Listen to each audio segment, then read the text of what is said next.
They should sit in the back. Give those seats to someone who paid for them properly. That's what the woman whispered loud enough for the lounge to hear, before demanding that two black twins give up their first-class seats. But what she didn't know is that these women weren't just passengers.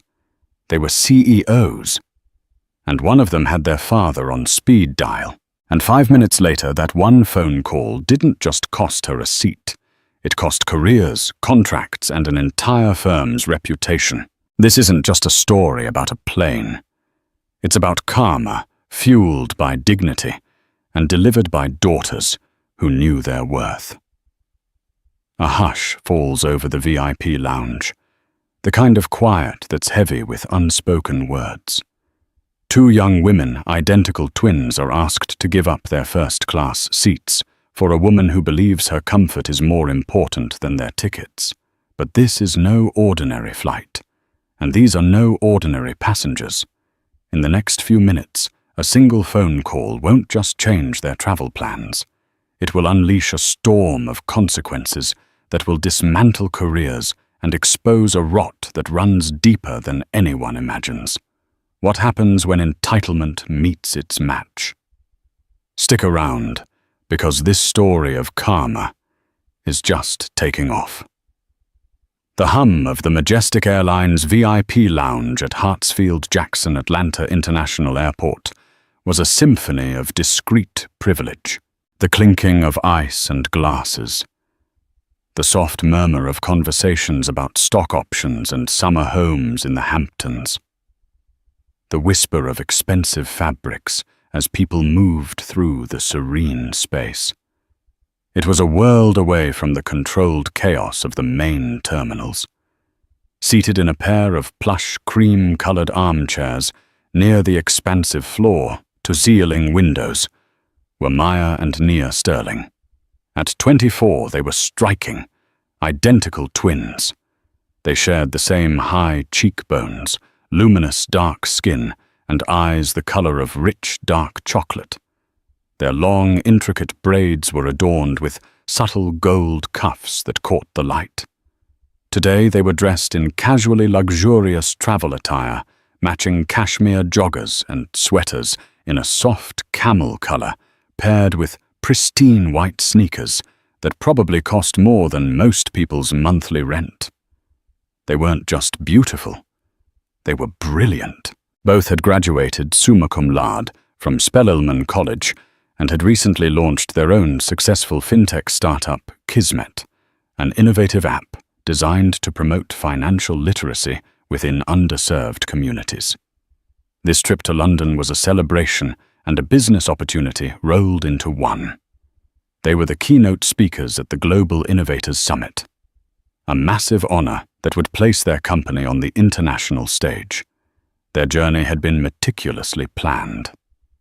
First-class tickets on Majestic Airlines, a carrier known for its unparalleled luxury and service.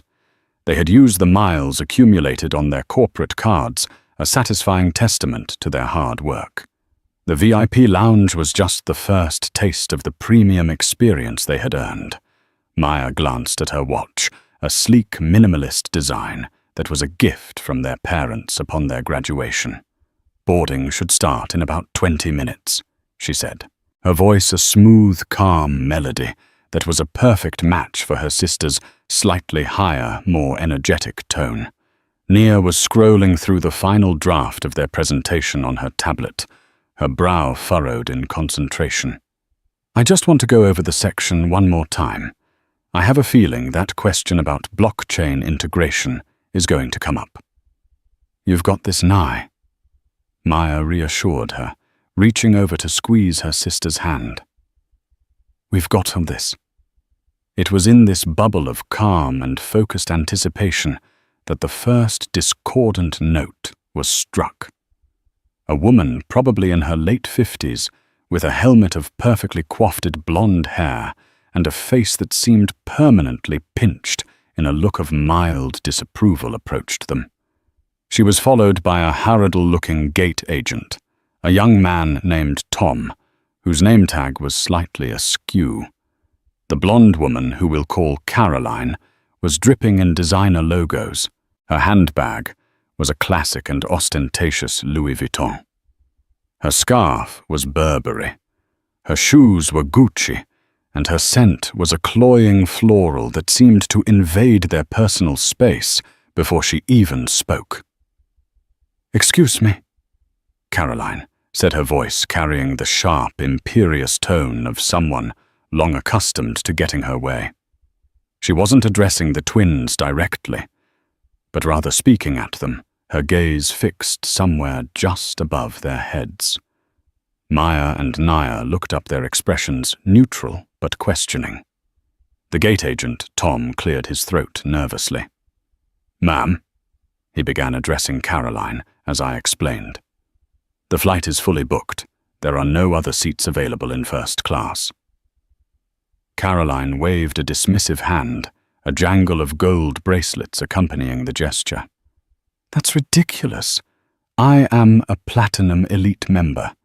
I've been for 10 years. There are always seats." Her eyes finally landed on Maya and Nia, and a flicker of something, a calculated assessment, passed through them. "What about these two?" Tom's face padded slightly. He looked at the twins, then back at Caroline. A man caught in a deeply uncomfortable position. "These passengers are confirmed in their seats, ma'am. They are in 1A and 1B. "Well, they can move," Caroline stated, not as a question, but as a fact. "My husband is in 1C. We always travel together. I had to book late due to a family matter, and your incompetent booking system separated us. These girls can take my seat in business class. I'm sure they won't mind." The sheer, unadulterated entitlement of the statement hung in the air. The assumption was thick and suffocating that the twins' presence in first class was somehow less valid, less earned, and therefore easily negotiable. The phrase "these girls" was laced with a condescension that was impossible to miss. Maya felt a familiar hot surge of anger, but she tamped it down, replacing it with an icy calm she had perfected over years of navigating spaces where her presence was questioned. She was the diplomat, the cool head. Nia, on the other hand, was the fire. Her eyes narrowed, and she placed her tablet down on the table with a deliberate, sharp tap.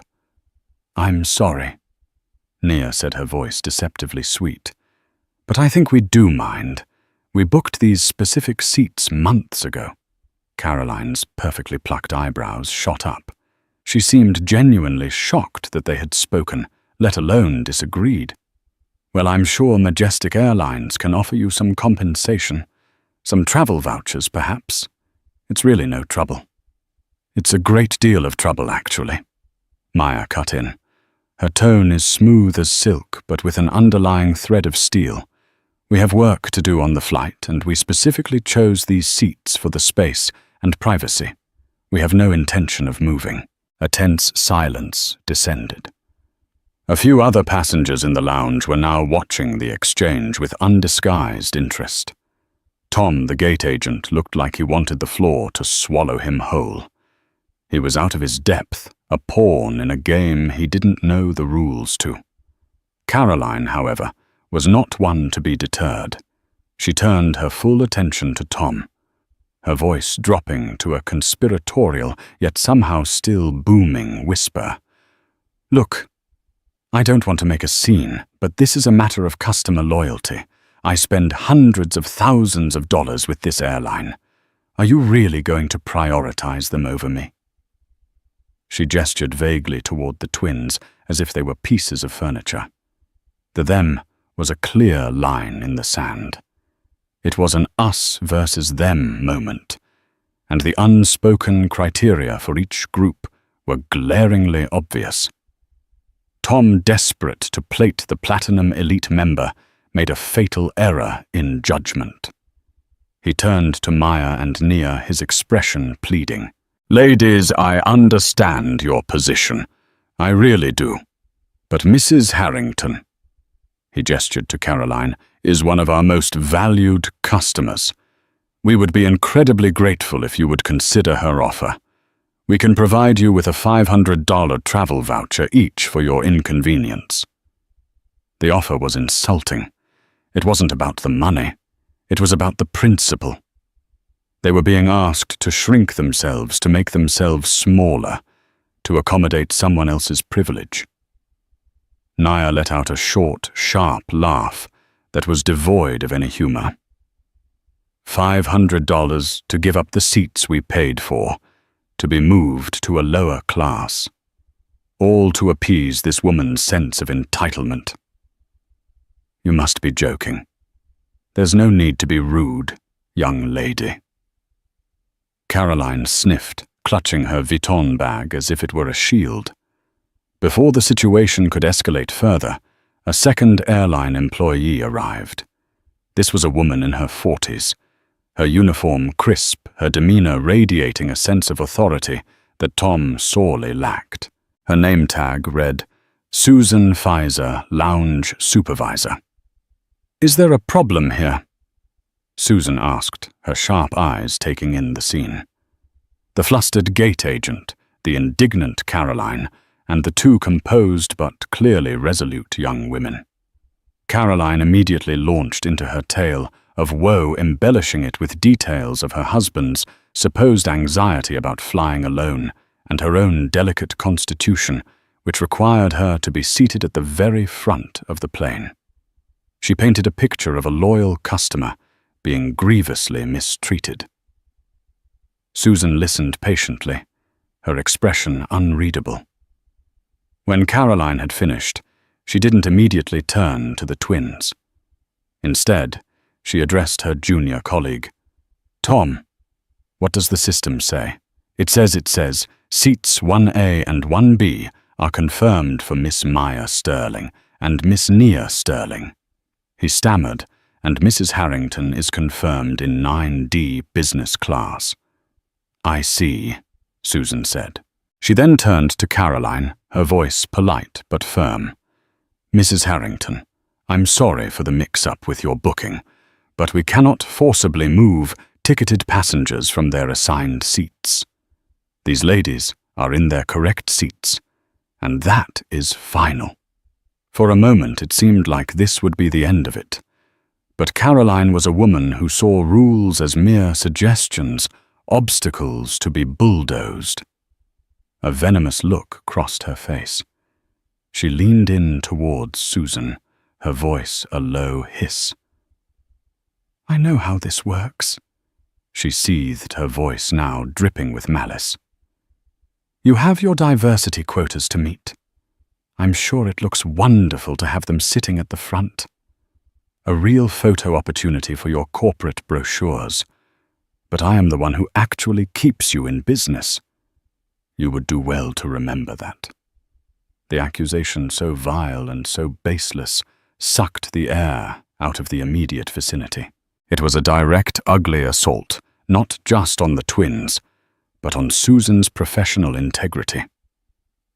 Maya and Nia stared at Caroline, stunned into silence for a brief second by the sheer audacity of the woman's racism. The casual throwaway manner in which she had belittled their success, their very presence, was breathtaking. Susan Fisher's face, which had been a mask of professional neutrality, hardened into something resembling granite. Her voice, when she spoke, was several degrees colder. "Mrs. Harrington, I'm going to have to ask you to lower your voice. Your comments are inappropriate and offensive." "Offensive?" Caroline scoffed, now playing the victim. "I'm the one who's being offended. I'm being discriminated against because I'm not a diversity hire." This was it. The line had been crossed, stomped on, and set on fire. Naya, who had been clenching her fists in her lap, slowly relaxed them. She picked up her phone from the table. Her movements were calm and deliberate. "You know what?" she said, her voice dangerously quiet. "You're right.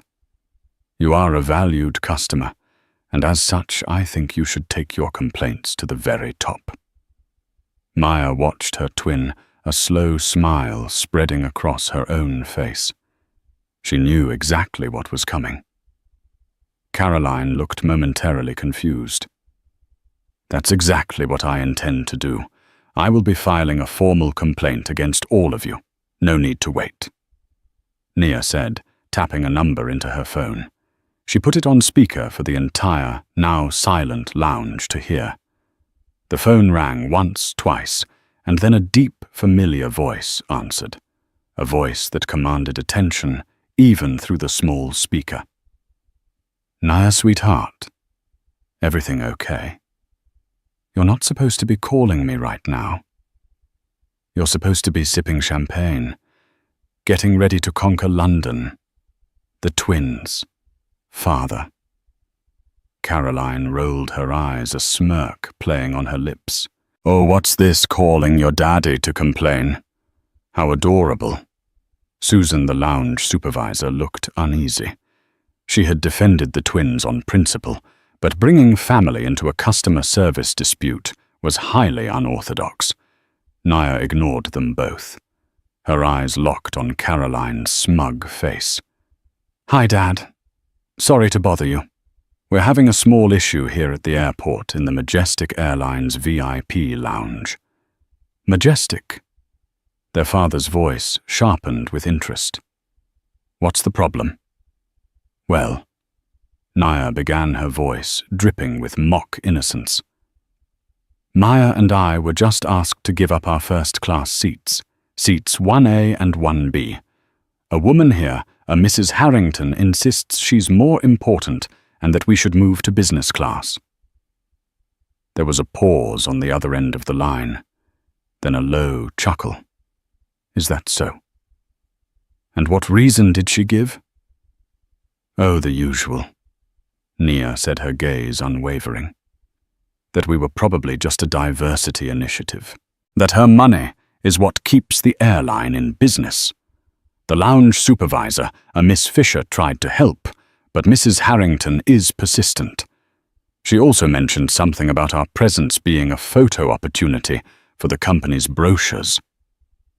The silence on the other end of the phone was now heavy, profound. The atmosphere in the lounge had shifted. The air crackled with tension. Everyone was listening. Caroline's smirk began to falter. There was something in the confident, unhurried way Nia was conducting this conversation that was deeply unsettling. Finally, the voice came back on the line, and it was transformed. It was no longer the warm, affectionate tone of a father. It was the cold, incisive voice of a man who wielded immense power. Nia, he said, his words precise and chillingly calm. Put your phone on the table. Let me speak to the supervisor, Miss Fisher. Nia did as she was told. Susan Fisher. Her face, a mask of confusion and apprehension, leaned forward. This is Susan Fisher. Miss Fisher, the voice said, my name is Robert Sterling. I am the Executive Vice President and Head of Global Strategy for the Sterling Chanel conglomerate, and as of 3 months ago, my company acquired a 51% controlling stake in Majestic Airlines. A collective gasp went through the lounge. It was a soft, sibilant sound, like the air being released from 100 balloons at once. Tom, the gate agent, looked as if he might faint. His face had gone from pale to a ghostly white. Caroline Harrington's jaw literally dropped. The color drained from her face, leaving her perfectly applied makeup looking like a garish mask on a statue. Her Louis Vuitton bag slipped from her grasp and landed on the plush carpet with a soft, muffled thud. The voice on the phone continued each word, a hammer blow.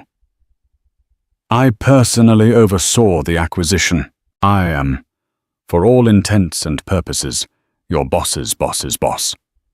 Now I have 2 daughters, 2 brilliant, hard-working young women who I believe you have just met, whom I am sending to London to represent another of our companies. I am looking at their booking right now on my screen. Paid for in full, confirmed months ago. He paused, letting the weight of his words sink in. So Miss Fisher. Robert Sterling continued, his voice now dangerously soft. I'd like you to explain to me in detail why a Platinum Elite member's sense of entitlement and her frankly disgusting racist commentary is being given more weight than the confirmed paid-for tickets of 2 of my passengers. Or, to put it another way, why is your team attempting to kick my daughters out of their seats? The silence that followed was absolute. The symphony of privilege had ceased. There was only the sound of a single, devastating question hanging in the air, awaiting an answer that could and would change everything. The story continues from the exact moment the bombshell dropped. The silence in the Majestic Airlines VIP lounge was no longer serene. It was suffocating. Every eye was fixed on the small phone sitting on the table from which the voice of Robert Sterling, the new de facto owner of the airline, had just laid waste to Caroline Harrington's world. Susan Fisher, the lounge supervisor, was frozen for a heartbeat. Her mind, trained to handle I-8 customers and logistical nightmares, struggled to process the seismic shift in the power dynamic. The entitled passenger she was managing wasn't just a nuisance. She had just insulted the daughters of the man who now owned the entire company. The young women she had defended on principle were the aces to the very airline she worked for. She swallowed hard, her professionalism kicking in like a well-oiled machine, albeit a machine that had just been hit by a truck. Mr. Sterling, she began, her voice remarkably steady, despite the tremor she felt in her hands. I apologize. There seems to have been a grave misunderstanding. There is no misunderstanding, Miss Fisher. Robert's voice cut through the speaker, sharp and clear.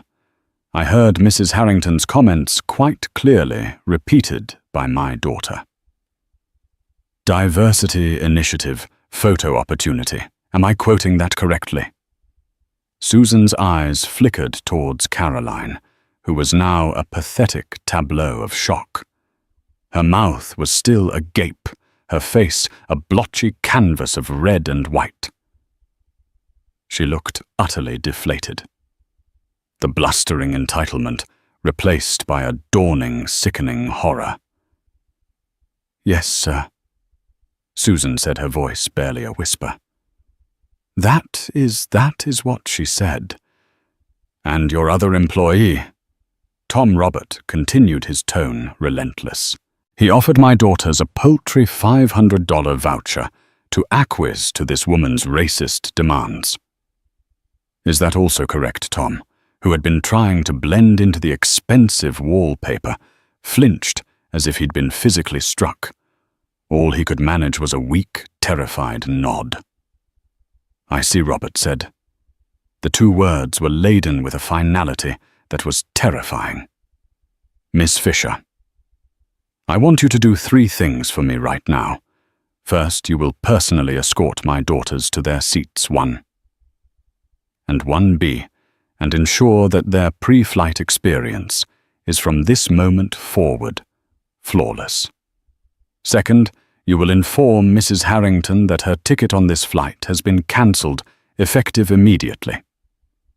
Caroline let out a small, strangled gasp. You can't do that, she squeaked, her voice a caricature of its former imperious tone. I can, Robert's voice boomed from the phone. And I have. Her Platinum Elite status has also been revoked permanently. We will, of course, refund the full price of her ticket. We are not thieves, but Majestic Airlines has a zero-tolerance policy for the kind of behavior she has exhibited today. A policy that, as of this phone call, will be rigorously and unflinchingly enforced. He wasn't finished. The third thing, Miss Fisher, is for you and for Tom. You will both report to the Majestic Airlines corporate headquarters in Atlanta tomorrow morning at 9:00 a.m. sharp. You will ask for David Chan. He is my partner in the new CEO of this airline. He will be expecting you.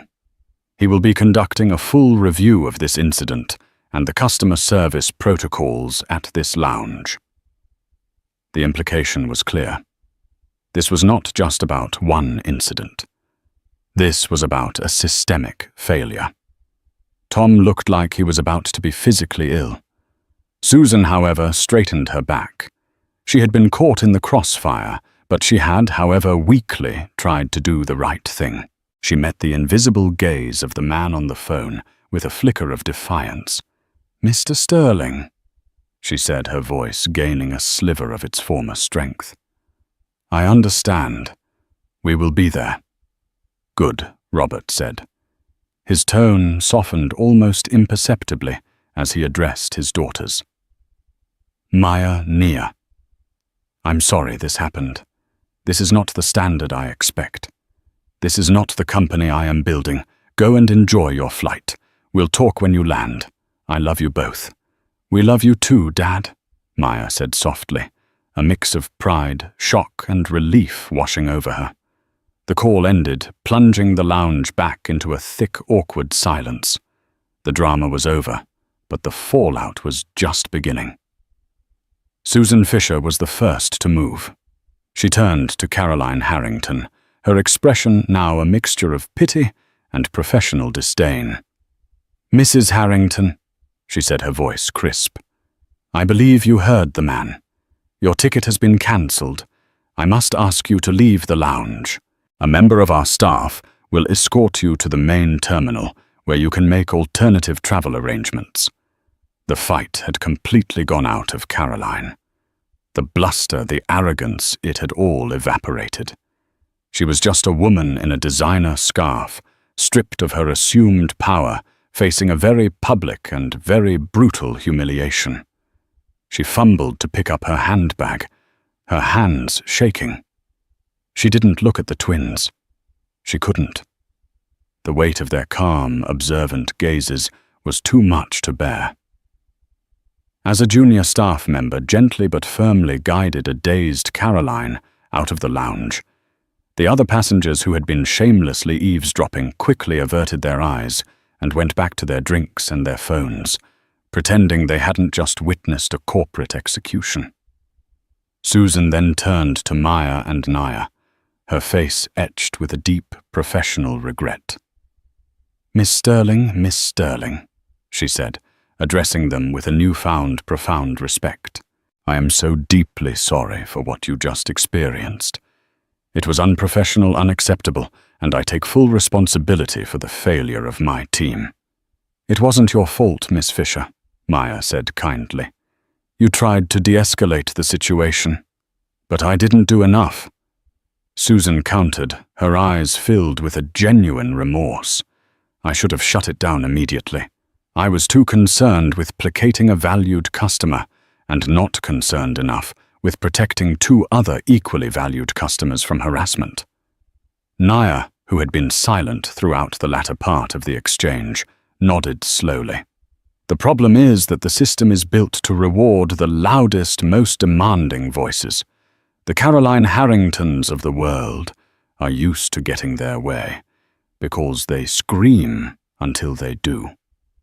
That is a system that is about to change," Susan said, a new resolve in her voice.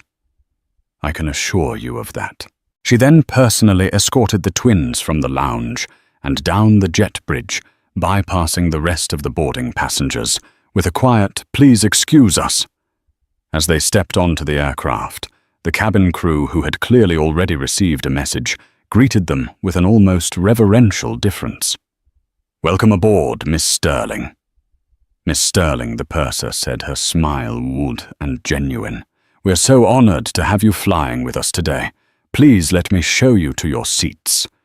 As they settled into the spacious pods of 1A and 1B, a flute of chilled vintage champagne was immediately placed in each of their hands. The purser leaned in conspiratorially.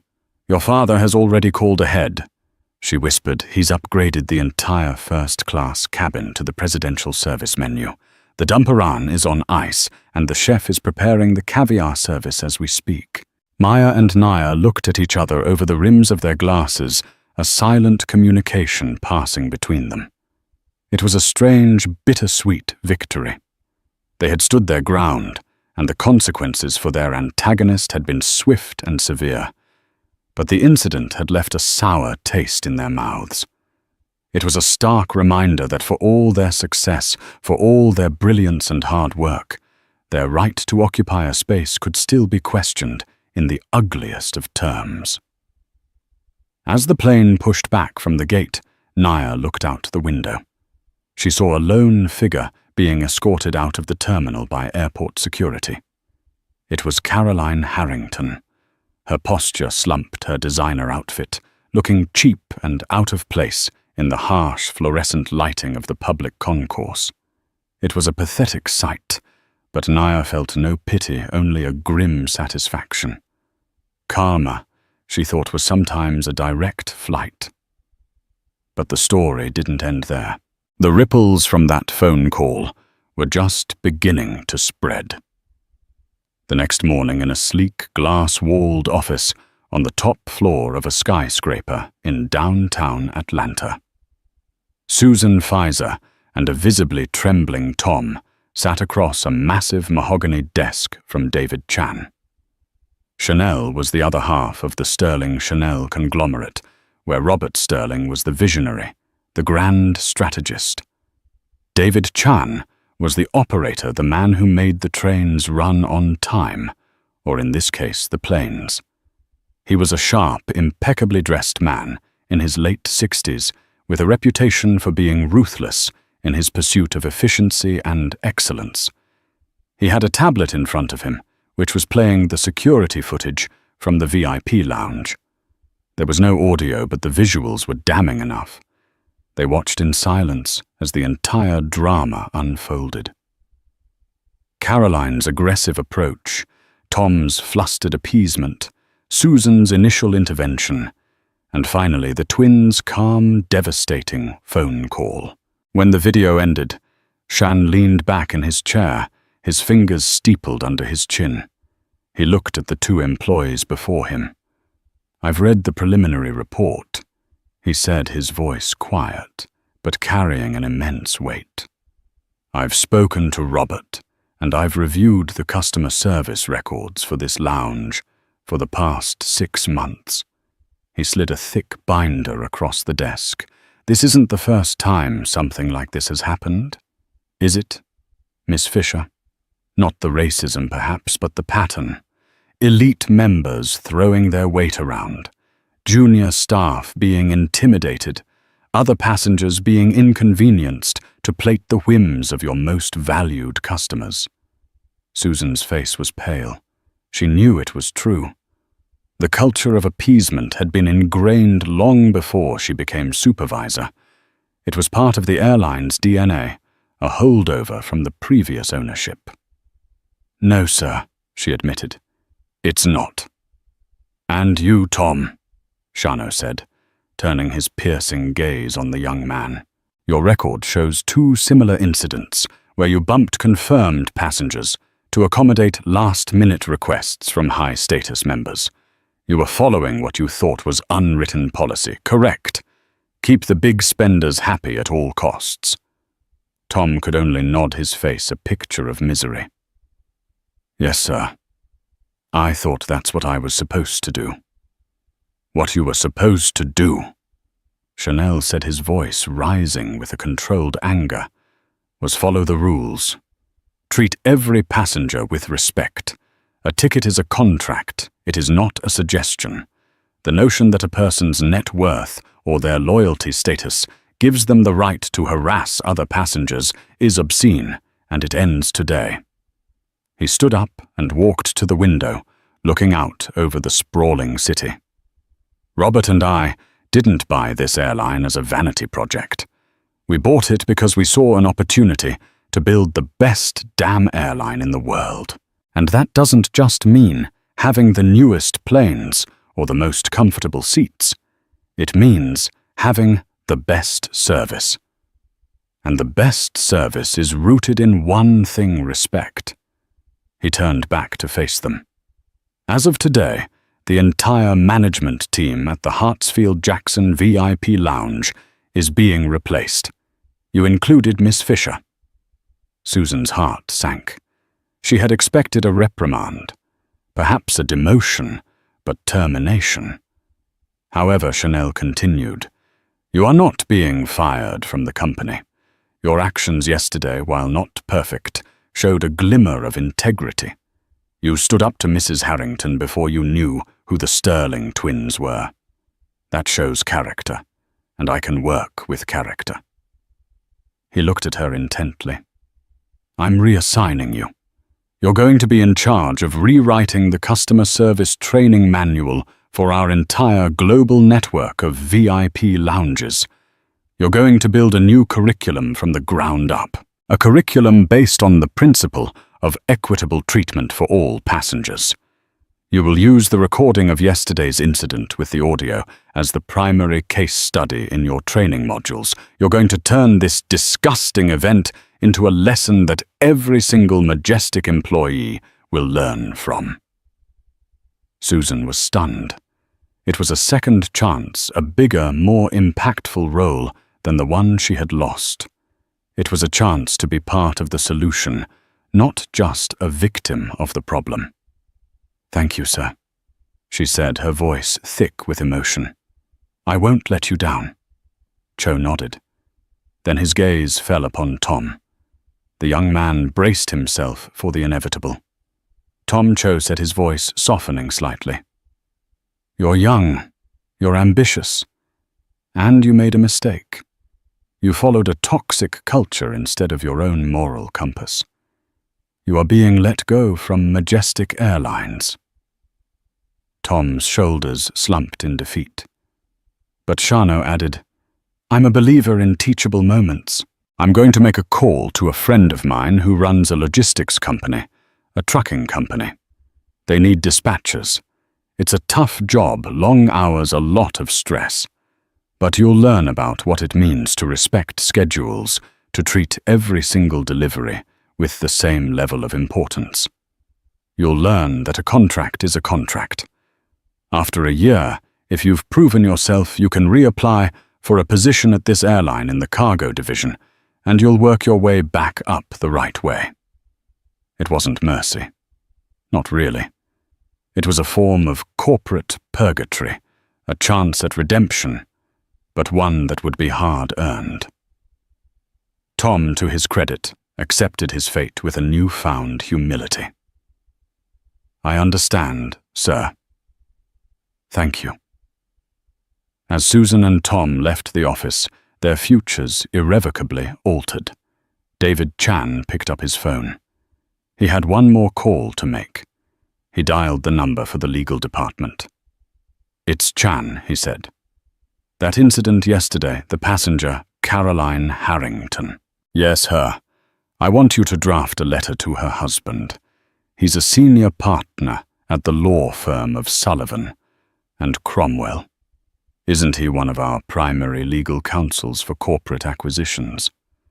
He paused, a cold, predatory smile spreading across his face. "Yes, that's the one.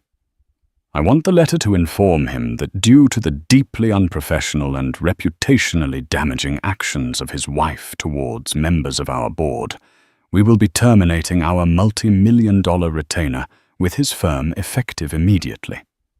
And I want you to include a transcript of the conversation from the lounge. Let him see exactly what kind of liability his wife has become." The karma wasn't just personal. It was about to become very, very corporate. The phone call that had gotten a lounge team fired was now about to cost a prestigious law firm one of its biggest clients, all because one woman couldn't stand the thought of two young, successful black women sitting in front of her on a plane. The ripples were turning into a tidal wave. The fallout from the phone call was far from over. As Maya and Nia Sterling soared across the Atlantic, basking in the glow of vindication and sipping vintage champagne, the shockwaves were just reaching the shores of Caroline Harrington's meticulously curated life. and they were about to hit with the force of a tsunami. Caroline's husband, Jonathan Harrington, was a man who inhabited the rarefied air of corporate law. A senior partner at Sullivan and Cromwell, one of the most powerful and prestigious law firms in the world. He was a titan in the field of mergers and acquisitions. His world was one of billion-dollar deals, of navigating the treacherous waters of corporate takeovers, and of maintaining an unblemished reputation for discretion and ruthless efficiency. He was in a high-stakes negotiation for a major tech merger when his personal secretary, a prim and proper woman named Eleanor, interrupted him something she had been explicitly instructed never to do. "I'm sorry, Mr. Harrington," she whispered, her face pale, "but it's a priority 1 courier from the Sterling Chenault conglomerate. The instructions were to deliver it to you personally and immediately." Jonathan's blood ran cold. Sterling Chenault. They were one of the firm's biggest clients. He had personally handled their recent acquisition of Majestic Airlines, a deal worth billions. An urgent hand-delivered message could only mean one of two things: a massive new deal or a catastrophic problem. Excusing himself from the negotiation, he retreated to his sprawling corner office with its panoramic views of the Manhattan skyline. He took the thick, elegant envelope from Eleanor and slid it open with a silver letter opener. Inside were 2 documents. The first was a formal letter, printed on heavy watermarked stationery. The second was a multi-page transcript. He read the letter first. It was from David Chenault, the CEO of Majestic Airlines, and a man Jonathan knew well and respected deeply. The letter was short, brutal, and to the point. It detailed an unfortunate and deeply troubling incident that had occurred at the Atlanta airport involving his wife, Caroline. It spoke of defamatory, racist, and utterly unacceptable behavior directed at senior members of our executive family. The letter concluded with a single devastating paragraph.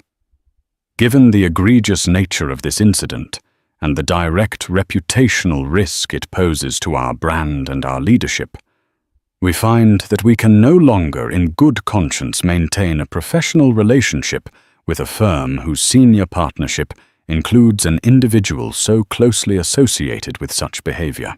Therefore, effective immediately, the Sterling Chenault conglomerate and all of its subsidiary holdings, including Majestic Airlines, are terminating their retainer and all active calculation files with Sullivan and Cromwell. We wish you the best in your future endeavors." Jonathan Harrington felt the world tilt on its axis. He sank into his leather chair, the letter trembling in his hand. Their retainer with Sterling Chenault was worth over $15 million a year. It was one of his flagship accounts, a cornerstone of his reputation within the firm. To lose it was a disaster. To lose it like this, it was unthinkable. Then, with a sense of dread, he picked up the transcript. It was a word-for-word account of the conversation in the VIP lounge. He read with a growing sense of nausea. He saw his wife's entitled demands, her snide remarks, her casual, venomous racism. He read the calm, professional responses of Susan Fisher and the cool, cutting replies of the Sterling twins.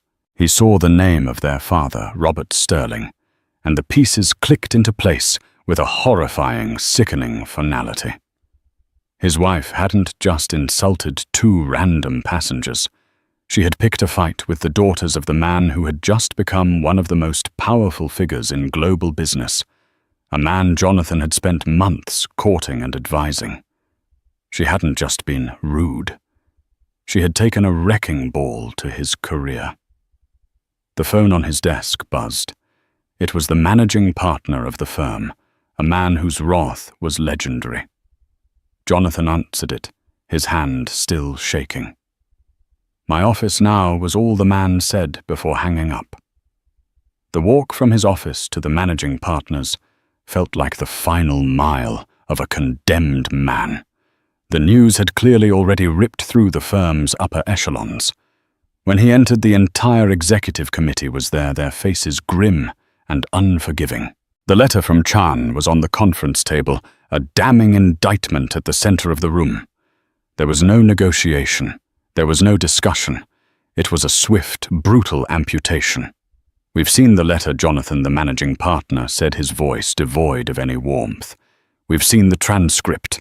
You know our policy on actions that bring the firm into disrepute." Jonathan did. It was Clause 12B of their partnership agreement. It was a catch-all for behavior that could damage the firm's reputation or its client relationships. He had invoked it himself against a junior partner who had been caught in an insider trading scandal a few years back. He never in his wildest nightmares thought it would be used against him. "You have two options," the managing partner continued. "You can resign effective immediately with a severely reduced severance package and a non-disclosure agreement, so tight it will suffocate you. Or we can convene a full partnership vote to have you forcibly removed, and your transgressions will become a matter of public record within the legal community. Your choice." It wasn't a choice. It was an execution. Jonathan Harrington, a man who had stood at the pinnacle of the legal world, was finished. He had been brought down, not by a rival firm or a failed deal, but by the petty, bigoted arrogance of his own wife. He resigned. When he arrived home that evening, to their palatial estate in Greenwich, Connecticut, he found Caroline in the drawing room nursing a large glass of Chardonnay. She was still fuming, still playing the victim. "You will not believe what happened to me today." "Jonathan?" she began, her voice shrill. "I was treated so disrespectfully. These two girls and their father, they had me thrown off the plane, my platinum status gone." Can you imagine the humiliation? Jonathan looked at her. He looked at her perfectly manicured nails, her expensive yet tasteless designer clothes, her face flushed with wine and indignation, and for the first time in their 30 years of marriage, he saw her with perfect clarity. He saw the ugliness beneath the polished veneer. He saw the rot of entitlement that had finally irrevocably poisoned their lives. He placed his briefcase on the antique mahogany table. He took off his suit jacket and folded it neatly over a chair. Then he looked at her, his eyes as cold and dead as a winter sky. "Caroline," he said, his voice dangerously quiet. "I know what happened. I received a letter and a transcript." Her ranting faltered. "A letter from who?" "From David Chan," he said. "And as a result of your humiliation, my firm has lost its $15 million a year contract with his company. And as a result of that, I have lost my job." Caroline stared at him, her wine glass frozen halfway to her lips.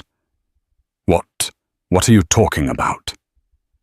"I'm talking about the fact that you, with your petty prejudices and your monumental arrogance, have single-handedly destroyed my career," he said, his voice rising with each word. "The career that paid for this house, the career that paid for your clothes, your cars, your clubs, your entire pointless existence." He was shouting now, a raw, primal scream of a man whose world had crumbled to dust. "Those girls you tried to bully. Their father is Robert Sterling. He owns the airline. You imbecile. You didn't just insult some passengers. You declared war on a titan. And you used my name, my reputation, as your weapon." He walked over to the bar and poured himself a stiff scotch, his hands trembling with rage. "I've been forced to resign. I'm a pariah at the firm I helped build. Our life as we know it is over. The invitations will stop. The fair weather friends will disappear. The club memberships will be revoked. We're ruined, Caroline. And it's all your fault." The truth, stark and brutal, finally penetrated Caroline's bubble of self-pity. The color drained from her face. The wine glass slipped from her fingers and shattered on the marble floor, the red wine spreading like a pool of blood. But the Karma train had not yet reached its final destination. There was one more stop. A week later in London, Maya and Nia Sterling delivered the keynote address at the Global Innovators Summit. They were a sensation.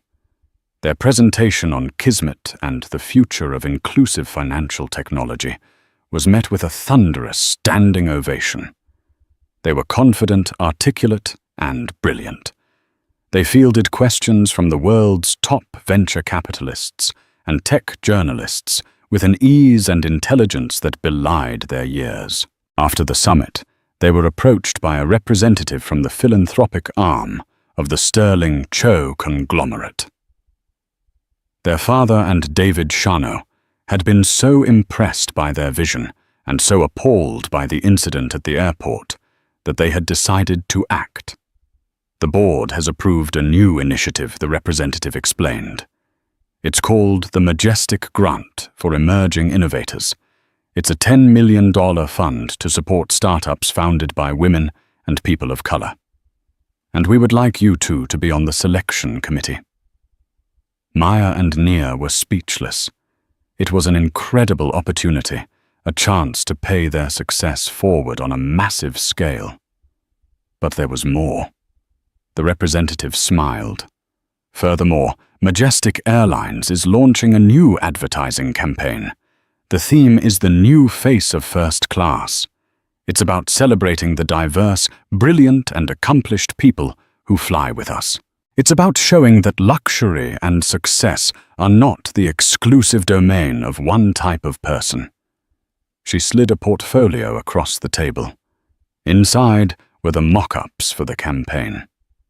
The lead photo slated to be on billboards in every major city, on the cover of every in-flight magazine, and on the homepage of their website was a stunning shot of two beautiful, confident, intelligent black women sitting in seats 1A and 1B, laughing together as they worked on their laptops. The tagline beneath the photo was simple, elegant, and powerful. Majestic Airlines. The journey is your destination. Your seat is earned. Maya and Nia looked at the photo and then at each other. They saw the irony, the poetry, the perfect karmic justice of it all.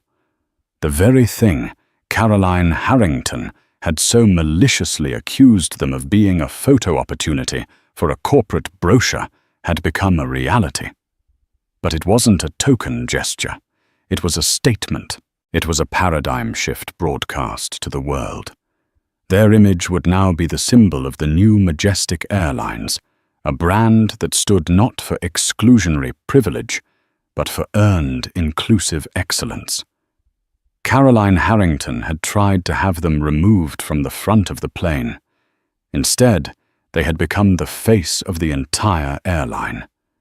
And somewhere in a quiet, lonely mansion in Greenwich, a disgraced lawyer and his humiliated wife would see that picture.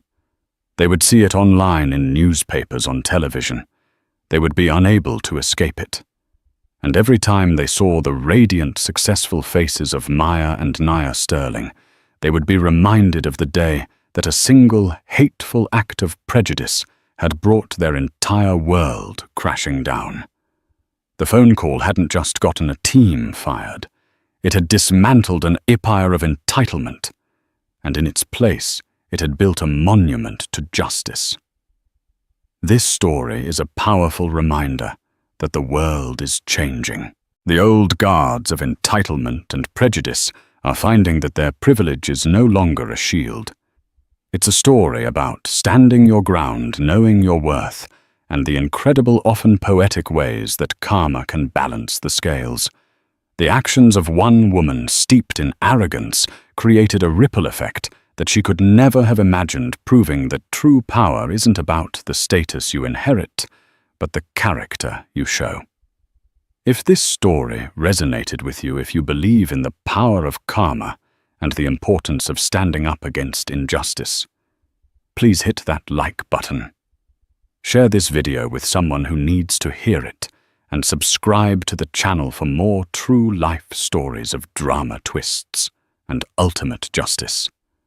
Your support helps us continue to bring these important narratives to light. Thank you for watching.